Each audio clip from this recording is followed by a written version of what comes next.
not only to Persian ancient mythology, but to Irish, to the goddess tradition. If there is any precedent to Grail legends, it actually comes out of more Celtic-y Irish mythology.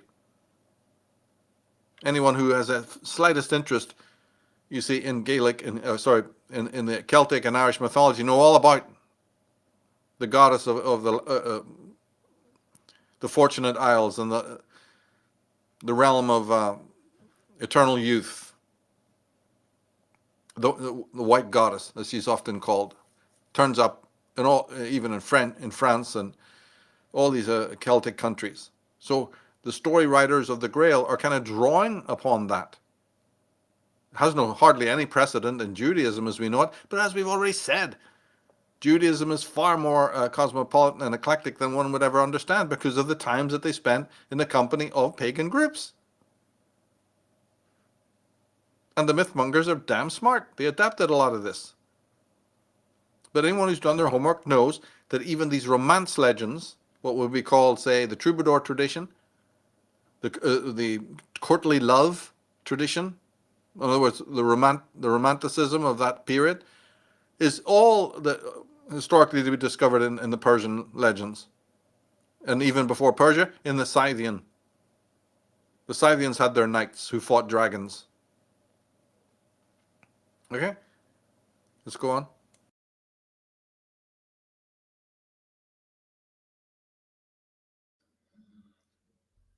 All right. Templars, yeah.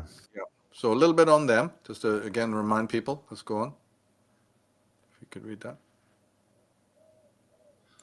We have successfully revealed some of the best kept secrets of the world's most powerful secret societies, kept hidden for over 1,000 years. We have also shown the key historical information purposely left out of the New Testament accounts. Oh, and there's been a lot of that, right? Yeah, absolutely. And then a quote from Sanfold Holst. When the Templars were attacked in the 1300s, only a few hundred of them were arrested out of the several thousand people in their order. The rest disappeared behind a veil of complete privacy, becoming fugitives of powerful leaders of church and state. There you go. There's your very absolutely earth-shattering piece of it. Look, the history books that claim that they were destroyed completely are very many in number, and it's just totally false. All right, just like they said about the Sadducees after the Jewish revolt, disappearing in a puff of smoke. Nothing could be further from the truth. The Templars did. The Templars, like he's saying there, only some of them suffered, arrest and execution, but they knew it was coming anyway. So a lot of them immediately went underground, and that is then the rise of the clerics or the clerks. Their deputies, their lieutenants, who continued running their order under a different guise, of course, until the present day.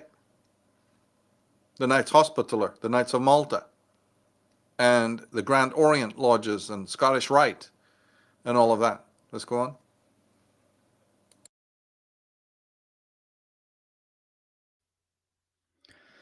This one's from Pickett and Prince, The Templar Revelation.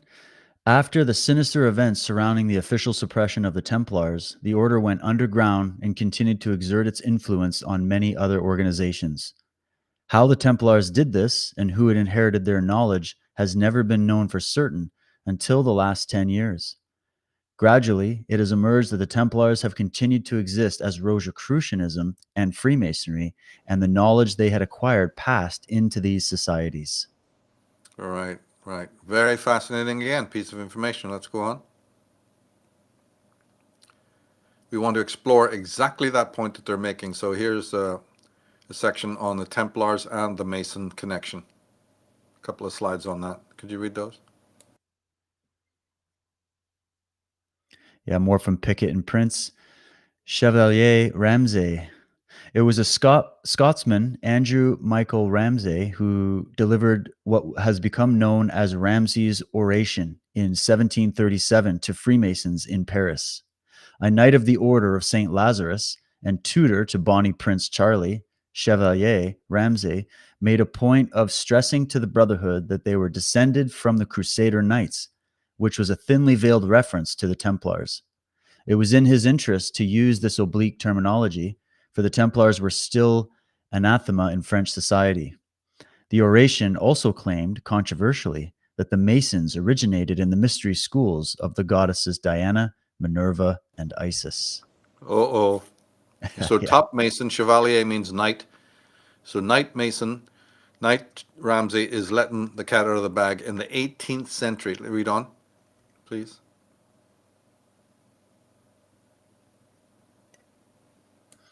The oration of 1737 was the first public hint that Freemasonry was descended from the Templars. Could there be any connection with the fact that just a year later, the Pope denounced the whole Brotherhood of Freemasons? Amazingly, even at this late date, the Inquisition arrested and tortured Freemasons as a direct result of this papal bull.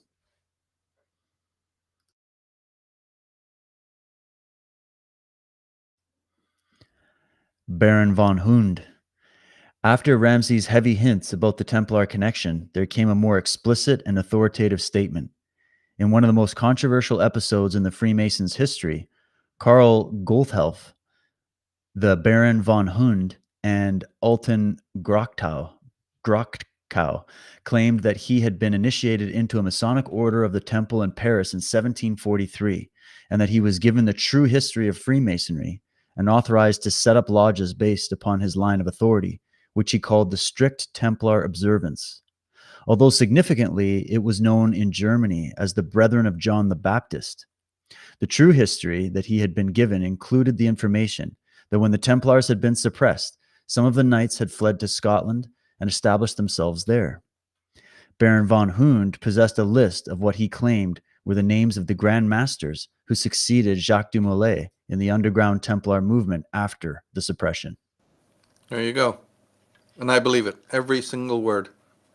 Right? That these groups were dedicated to John the Baptist, and that the Masons were one of these clerical groups, if you want to use that term, right? That came into existence when the Templars were suppressed. That's it. That's the key right there. So the Templars haven't gone away. And that's what we've been doing. We've been painting a picture to try and then follow their footsteps. Now, these are not some good guys, right? We've also made that point. The atrocities in terms of world history that they're guilty of creating, the biggest one probably is called socialism, just in case somebody's joining us for the first time. But there's been plenty of others. But let's move on.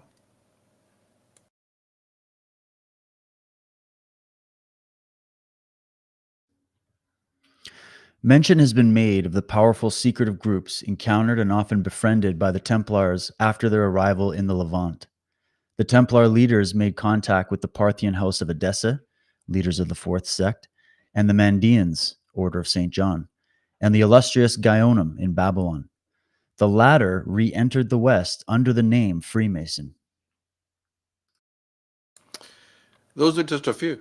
We haven't mentioned the Silesian Pirates, the Cult of Mithras, the Amalfi, and other groups. Oh my goodness, the Italian Mercs, right? So it goes on and on of these groups that they contacted. This is what's been scrubbed from history.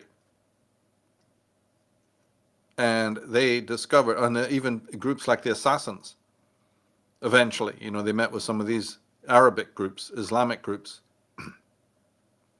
that have been going, because they're technically fighting those groups. But they find a lot of weird Sufism going down. It's a real study.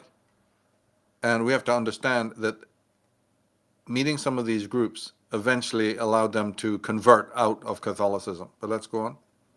Although keeping the veil that no such thing had happened.